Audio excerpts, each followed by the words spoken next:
What's up, guys, and welcome back to the Bridon League. This is going to be the last day of Group D, and we have ourselves a peculiar situation. All four teams are actually tied, which, compared to the other groups where one team was very far ahead and one team was very far behind, is a nice breath of fresh air, but it might also complicate things depending on how this final day goes. Regardless, this is a best of one between AlbumSheet and Little Busters Forever, or Xantic as they have as most of their tags, so we're probably just gonna end up calling them that. I'm Mike Loris, and I've got Blackadder here as well. It's been a long time, man. How are you doing? Not too bad, man. Been a long time. We only cussed, what, 3 days ago? 4 days ago? Really? Something Feels like that. like a long time then. Still, unless it was with Grandis, I get you two confused. Yeah, all of you Americans sound the same. I'm used to being on the receiving end of that one. But nonetheless, for this game, do you expect any shenanigans, or do you reckon we're going to see much of the same, the normal, like the Axe picks, the VS picks, or are we going to see them banned out in this case? And I'm still not sure if those heroes are first ban worthy. You do have usually many ways of dealing with them, though I think teams are just first picking them just because, like, at this point, it's flavor of the month reasons. Although there it is, 2 spinners out of the game, Axe and Juggernaut going to hit the bin as well. Venge, Troll Warlord going to be the opening for AlbumSheet, and Little Busters or Xantic going to grab the AA first. Well, with the AA for Little Busters, what do they go with the AA is my question. Because yesterday we saw an AA pick, but no hard stun to really complement it, which sort of defeats the point of the AA. I mean, you can get a good amount of damage with a Chilling Touch, yes, but Cold Feet, it sort of needs some help to latch. So I wonder where LB4e will go with that one. But for AlbumSheet, I got to say, I do like this start. High physical damage, the Aura, very nice start for that, and Troll Warlord with more attack speed. I could see a very melee-heavy lineup, and a Faceless Void maybe in AlbumSheet's future. Yeah, I think I actually like the Troll Warlord as a very early pick, just because it's very easy to build around the hero. He's so good at destroying towers, and you could destroy towers with a whole number of heroes, and it's just at that point picking which one is your favorite. And as you said, if you grab someone like a Void, or if you grab someone like a Slark, anyone who has on-hit effects, you're going to be getting so much extra value once you actually pop that Battle Trance. So Troll Warlord is a very easy hero to build around. Vengeful Spirit is just going to fit into literally any lineup. Would have been great for Little Busters if they grabbed the Vengeful Spirit, but for Ancient Apparition, the synergies, usually you want to have both a stun and range. One or the other is fine, but I mean, there's a pseudo stun in the Ember Spirit, not really the most reliable. Looking towards probably Lion or Rubik for the Little Buster side. Well, I would very much get behind a Lion pick. You can look at VS and Troll Warlord. What do they both share in common? Very low base health pools. They are so susceptible to that Finger of Death, and I think a bit of Mana Warfare would also deter a couple of other picks coming up. Yeah, Ember Spirit is a rather early pickup for him. It's not going to be without answers, though. AlbumSheet already have the Venge already. Just like, that's good enough to deal with the Ember Spirit in some way. More crowd control is going to be better, and hell, whenever there's an Ember Spirit on the field, you always got to consider that Doom. Doom could work, yes, but Skywrath Mage is the other one that comes to mind. Just the instant silences. But it'll be a Witch Doctor pickup for AlbumSheet, so we do get a bit of the voodoo in this case. And now for Little Busters, they got the Ember, that's most likely their mid. They've got the AA. We're looking for, in this case, the Lion, I think would be a very, very wise pick. Double CC plus Finger of Death and Mana Warfare. What's not to like? What else could AlbumSheet go with here for their lineup from this point on? I mean, they're setting up for the Faceless Void pick. They really are, and Void did not get banned. Yeah, it's kind of, AlbumSheet assembling all the parts, and then they're just going to put it all together with that Void. There's a chance that Little Busters grab it here. It won't really be the worst hero for them to grab, but I'm pretty sure at this point they know that AlbumSheet is positioning themselves for a Void.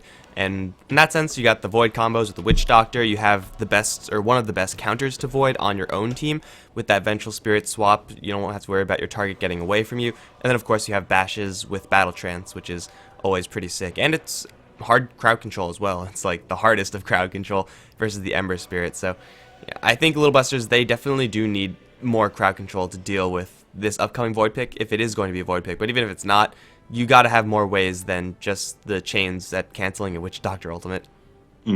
Well, to deal with the Void, what would you recommend, considering I look at this lineup and I think, okay, they're going to have to deal with the Void in terms of forcing him out of his own chronosphere. Lich Ult is one way, Macropie is another way. Just drop it and make sure the Void cannot position as he would like. However, we will get the Puck pick, which doesn't really fit that kind of role I'm looking for, and it raises the question, is this an offlane Puck? Yeah, most of the pucks recently have been offlane. I think it's a reasonable assumption until you see something that would indicate otherwise. As far as dealing with the Faceless Void, there aren't really many heroes unless you are always the one to get the jump on the Void, so initiation is going to be paramount for Little Busters. Puck is pretty good at doing it, although I probably would like to see them go a little bit harder and grab someone like a Bat Rider, just so that every single time, it's going to be them calling the shots. Although against Vengeful Spirit, never mind, I'm on crack or something, but initiation is important up against Faceless Void, and as long as this puck is on point, as long as he gets a fast Blink Dagger, then the Void Chronosphere is going to be much less of an issue. I wouldn't say Bat Rider, because as you mentioned the VS, but something like an Earthshaker, something that can initiate first, do good damage, and maybe disrupt the entire idea of AlbumSheet Strat. It's a hard one, because if you want to initiate with something like an ES, you can get counter-initiated by a Chronosphere from the Void, which is a big problem, especially considering what I'm going to call the Bash Lord lineup from AlbumSheet. Yeah, all we need is Slardar, and then it's going to be golden. It's going to be a Morphling pick, actually, for Little Busters, which so far, AlbumSheet, they have a couple of answers to. None of the really hard answers, though, like Elder Titan or Ancient Apparition. Those are pretty much hard counters to Morphling, and those usually get you pretty far. It's not too late to grab an Elder Titan if you're AlbumSheet. Not too sure if they want to go for that, but it would not actually be the worst hero. Maybe they're going to struggle to deal with the crowd control aspect of their lineup, though they do have quite a few tools. It's kind of slow tools versus the Morphling, Puck, and Ember Spirit. You really need, as I said, fast silences or instant disables. Fast silences or instant disables really are the key thing in the game here. But last ban stage, what do AlbumSheet really fear, do you think, from this Little Busters lineup? Well, they're looking for one more support, and as we said, we mentioned Lion, both of us we did. So that hero would be devastating right here. Rubik is fine here, though nothing too spectacular. Really, as long as you're comboing Ancient Apparition with a ranged hero, you're going to be pretty much happy. So I think Lion is probably the easiest ban out, and you can just let them have whatever other range support they want. I suppose. I mean, a couple of other ideas do come to mind. A Shadow Demon could be quite nice. In terms of saving lives, a Dazzle perhaps, but this Little Busters lineup just feels lacking. I mean, AlbumSheet didn't try to hide their draft idea. They telegraphed it a mile away. But now how do they answer it? Yeah, I mean, Little Busters, I think it feels like they're lacking just because they're so inherently soft. Like, all these heroes are very, very fragile, and if you stun them once, you're probably just going to kill them. If you catch them in the Chronosphere, you're probably just going to kill them. So they would like bulk. They want a hero that combos the Ancient Apparition. The intersection of those two is so narrow, and for Little Busters, it will be a very much so run-and-gun type of game, using their mobility to their advantage and trying to literally run circles around AlbumSheet. But once the Teamfight Ultimates come down for AlbumSheet, now that they have a Requiem on their side as well, Little Busters, they don't really stand that much of a chance, as they are predominantly single-target focused. Oh, that Requiem is going to be very nasty. You catch him in a Chronosphere, you set up the ward, you've got the attack speed of the Troll Warlord and the Battle Trance. SF, fierce magic damage. Fierce physical damage if he gets off to a good start. Sure, he's not the tankiest or mobile, but that can be fixed. And then you throw in a Requiem on top of it all. That's horrendously nasty. And there's the ES for Little Busters. So a definitive hero to start these fights off, but I'm thinking the counter-initiation response from AlbumSheet might be that little bit too much. It is very feasible that we see Shadow Fiend get jumped, get killed off, and he will never really be an issue, but even if that does happen, that's going to take a lot of the heat away from the Troll Warlord and the Faceless Void, and this is a very dangerous three-core lineup of AlbumSheet. There are no utility-ish kind of heroes like you see on Little Busters. That Puck is a good core to have on your team. It's a very much so utility hero in that regard, but all these three heroes, they're built to smash things, and if they get a lot of farm, if Little Busters aren't able to shut any of these heroes down in the early stages, then things are going to get really, really bad come late game. It doesn't matter that you have a Morphling and Ember Spirit, because you're going to get bashed, and there's really no two ways about that. So for Little Busters, it's going to be up to the early game, or the earlier game, as AlbumSheet, that's probably where they're going to be at their weakest. Yeah, I'm inclined to agree with you. I mean, the big problem here for AlbumSheet is they don't have the best Roma Ganker kind of style. VS and Witch Doctor can do a little bit of work, but consider the roaming power of ES and, well, sorry, Earthshaker, because there are two ESs, Earthshaker and the Ancient Apparition. That's quite nasty, and if the Puck gets off to a few early levels, Puck's early game presence as well is pretty damn good. It's all going to come down to in my mind, the first 15 minutes. If the first 15 minutes go poorly for Xanatic, AlbumSheet could snowball the game quite easily from there on in. Since they have the troll, they are capable of getting those early towers. Yeah, I think that's pretty much going to be the name of the game. And in an Ancient Apparition Earthshaker combination, it is dangerous. I said before, you want to have stuns and or ranged when you're comboing with Ancient Apparition. Earthshaker definitely has that stun, not really guaranteeing a cold feet most of the time, but you don't really need your stun or range to come out from the other support hero, as assuming the Ancient Apparition Earthshaker are ganking around, then the Morphling, Puck, or Ember Spirit will all be able to get some serious value out of that Chilling Touch. Like, the Puck, of course, will be able to close the distance. He's ranged. The Morphling is going to do the exact same thing. And if Ember Spirit has level 6, then a jump forward into chains means he gets 2-3 free hits off with that extra damage of Chilling Touch. So these supports are not going to be running the show all by themselves, but that just means that your lanes are going to be a little more self-sufficient. So I think Xantic's lineup is a little bit harder to execute in general, but we'll see if they could do it, as they are going to need every win that they could get being in this tied group stage. But we have ourselves lanes, guys, and we'll see what they're going to load out into. On the AlbumSheet side, Inquisitor is going to be playing the Troll Warlord. He's going to be joined by, oh my god, okay, here we go. I'll cover for them. I'll take AlbumSheet if you want. You do that. But AlbumSheet, Inquisitor on the Troll, on the Vengeful Spirit, we've got Vova Pain. On the Witch Doctor, which is 1/1/1, that is actually Gorek. Then backing them up on the Face of Void, you've got Afterlife. Over near the Ancient Camp is Chomi, actually. Their names are a bit wrong, but we might have a level 1 scuffle here if we're not careful. There's a 2-week name change in the official info part, which causes problems for the teams occasionally. But a nice block out from the Earthshaker. This could be a really good fight, considering 4 heroes with Chilling Touch. This is going to be a lot of damage onto the VS, and that will be First Blood going Xanatic's way. What the hell is that Venge trying to do? There's a free ramp up here that she could just run into the rest of her team, and she'll be a-okay, perfectly fine. But she decided to test the fissure, and that fissure wall isn't gonna break. So Vengeful Spirit had a free path out of there, but she decided to go ahead and die instead, which is probably not a good decision. But on the Xantic side, we got Bad, who's going to be playing the Morphling Drew First Blood. So that's going to be him pretty happy. On the Ancient Apparition, we got ZGK. Got no idea if there's an alternate pronunciation, but that's fine. Akashi's going to be playing the Puck, Adjective on the Earthshaker. That leaves FN on the Ember Spirit. That was such a bad engagement for AlbumSheet. You don't fight an Ancient Apparition squad at level 1, ever. No, you don't. You just cannot. And that was 4 heroes under Chilling Touch. Mathematically, what's that? 3 attacks at level 1, each attack doing an extra 50 damage. That's 600 damage. If they all do their attacks. It's nuts. And, of course, when you're pinned in that corner, you just go retreat right back up to your team. You don't try to play any sort of baiting role, because you're not going to beat them in a man fight. You're not going to be able to escape from that just because they have a Morphling, they have stuns from the Earthshaker, and they have chasing power from the Puck as well. So it's First Blood lost by AlbumSheet, but you know what? Their top lane is still really, really dangerous. Like, the Ancient Apparition Shaker are going to be probably more on the defensive side, whereas the Vengeful Spirit, Witch Doctor, Troll combination, that's a deadly tri-lane. That could very easily get kills, especially once the level 2 is hit on all these heroes. I do like what the supports are doing in favour of AlbumSheet here. They're on that low ground, trying to soak the experience away from that hard camp. Threatening by Bad, but he won't be able to really do all that much. I mean, the experience, it's nice for these supports, but the most important thing here is Inquisitor's getting a bit of solo experience on that Troll Warlord, which means early level 2, level 3, can get that Whirling Axes going at a much higher attack point. This could be quite a nice start for them. Tri-lane-wise, I do favour AlbumSheet, but I suppose this is where we've got to get the other formality out of the way. Who are you betting on, Mike? Oh, man.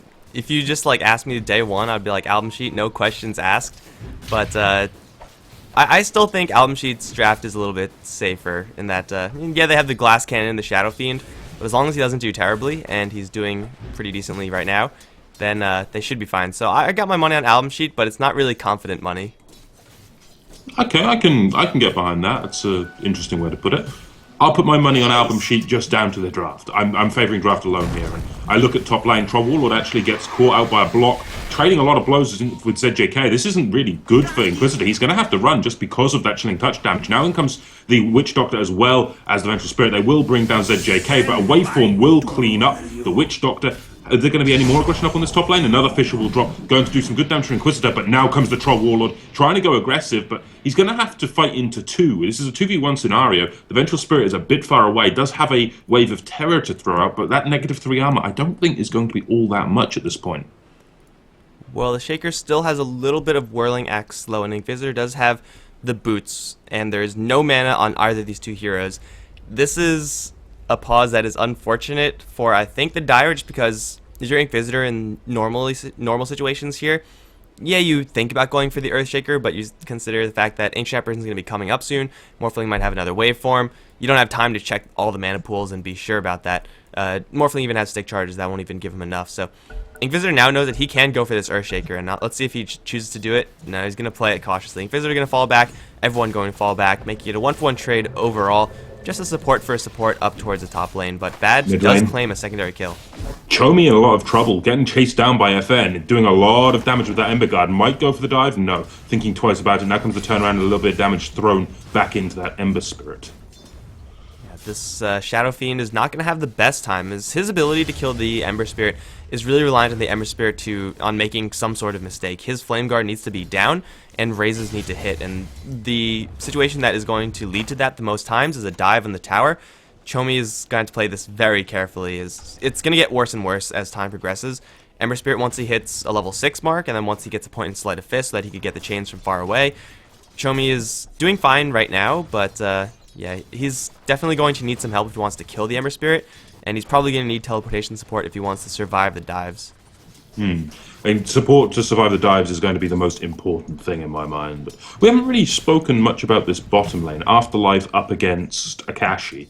It's going to be a lane that really does favour the puck. 15-5 up against 14-3 of the Voids. So slight advantage the way of Akashi, but look at the amount of damage being thrown into Afterlife to punish him. And he already had a second delivery of Restoration, another set of tangos being flown out to him, and there's not much you could do as the Void here except for, you know, take the punishment, walk up for a CS, and then back off afterwards. Really what he wants to do is just grab level 6, in which case he will be able to man fight and kill off the puck. There's a chance for that.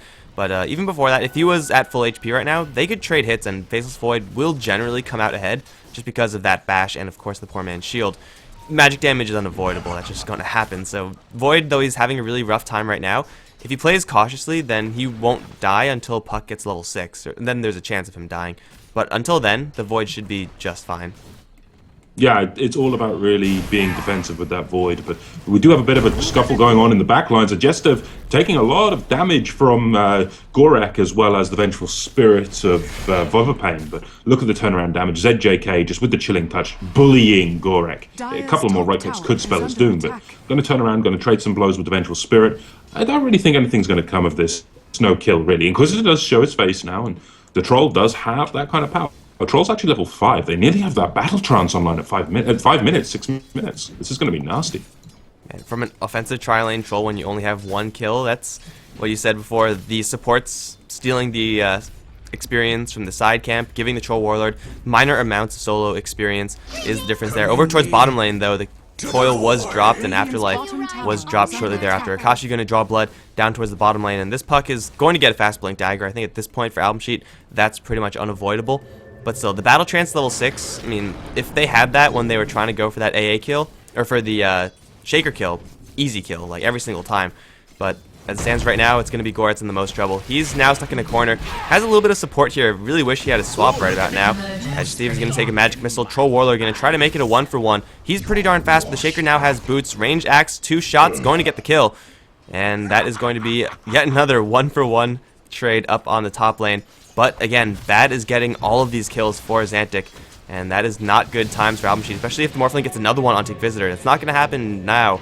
That Helm of Iron will really proving to be the difference. But no, here comes FN. Ember Spirit's going to claim this kill so very easily. Inquisitor going to try to man fight that, hoping for a first hit bash. Now, with the haste rune, Ember Spirit going to look for more, is going to dive straight into the Vengeful Spirit. Magic Missile plus Cask being layered a little bit. Only level 1 heal, though, from Goretz. That's not enough. FN's going to dive forward. That shield's still on, still burning. The heal is not going to do enough still as they dive the tower. FN's going to claim yet another kill, and he's going to jump out of there. He's going to be A-okay. The Morphling is going to be fine as well. And that's a rotation from the Ember Spirit. Haste runes are really good.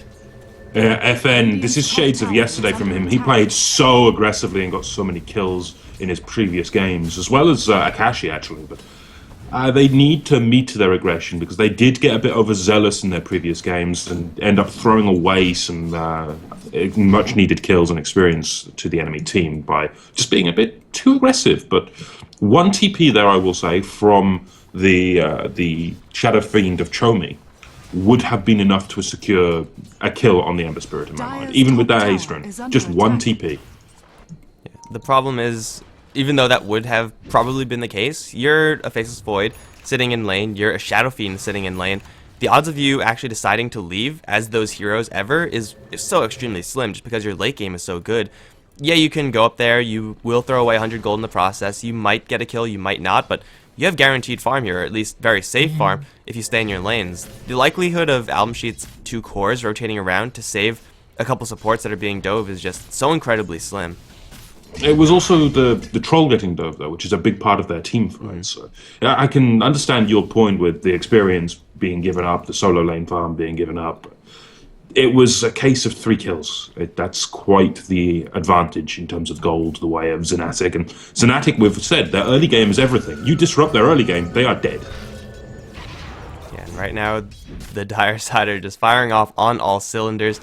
Problems that might be brewing for them is the fact that Faceless Void has his Chronosphere up, and he has maxed out Time Walk over Time Lock. So his ability to get in and jump on an Ember Spirit, drop a Chronosphere, following up with a couple of raises, that should be a pretty easy kill. Shadow Fiend also is holding on to quite a bit of gold, hasn't really spent any of it.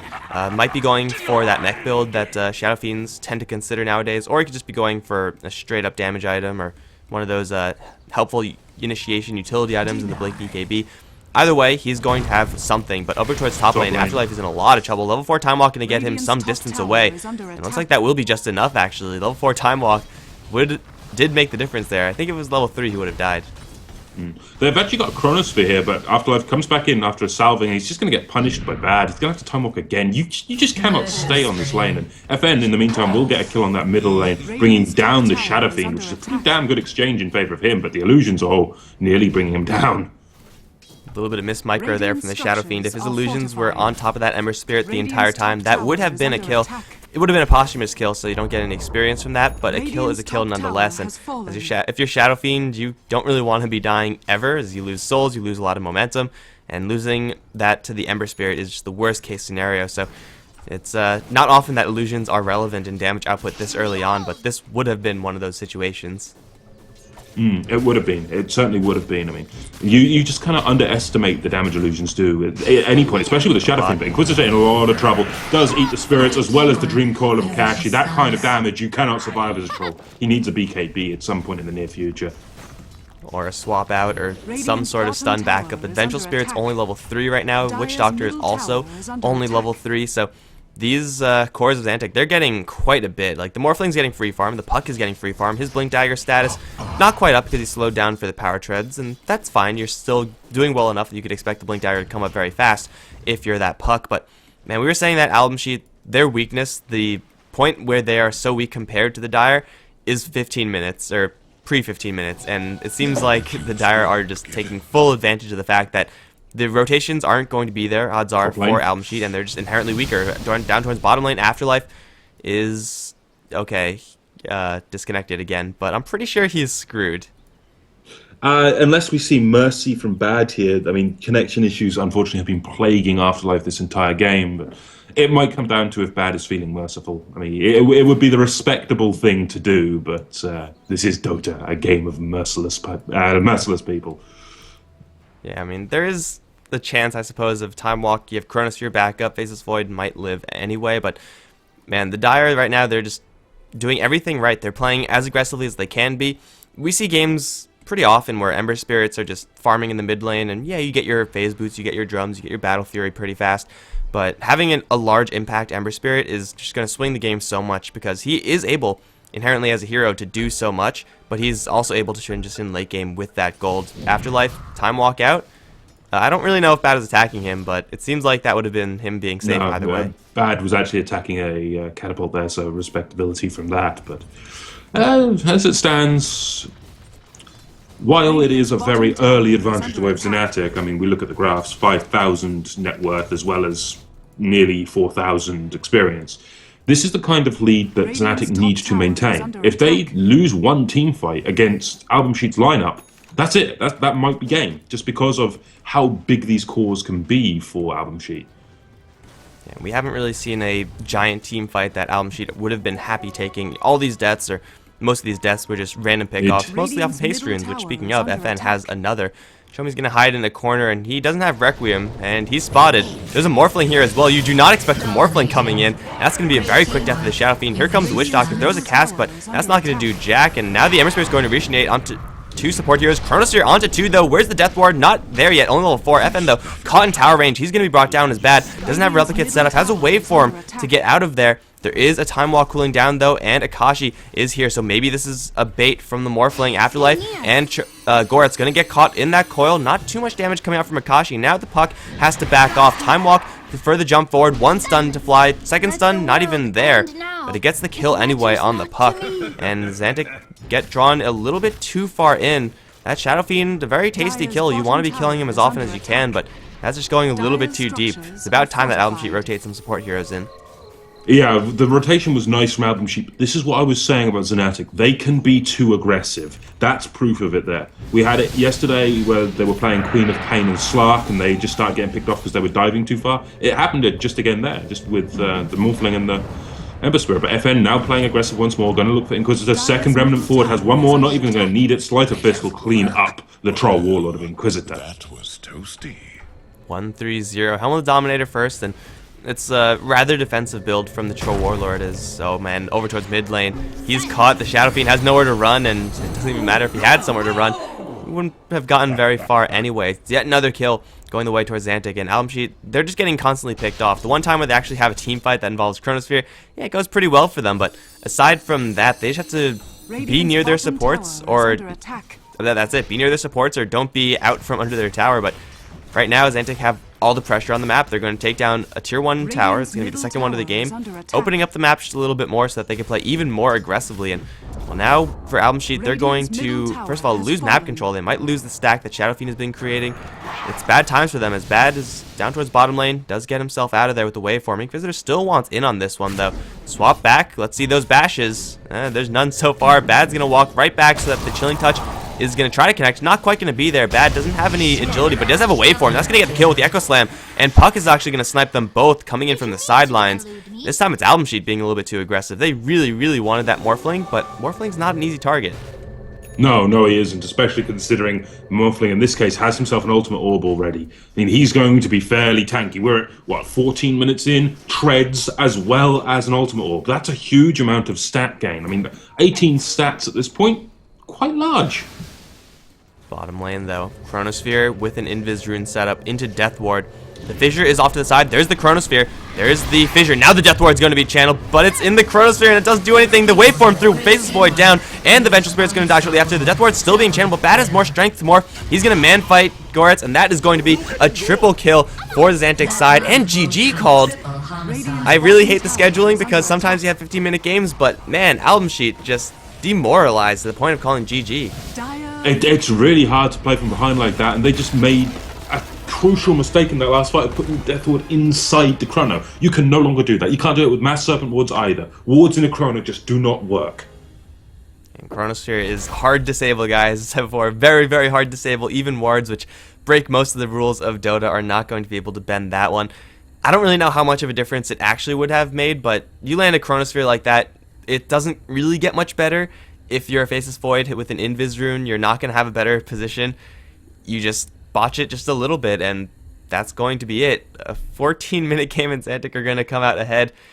Now, as I said before, this is pretty bad scheduling, because the next game is going to be in, oh man, 16:30, which is in 45 minutes. So that's fun. I get to do that for 45 minutes, or do nothing for 45 minutes. But either way, we're done for now. Xantic are going to claim a win over AlbumSheet, getting them one step closer to moving out of this group. I'm Mike Loris. I'm been joined by Blackadder, and we'll be back for the next game in, oh man, 45 minutes. Thanks for watching, guys. See you later.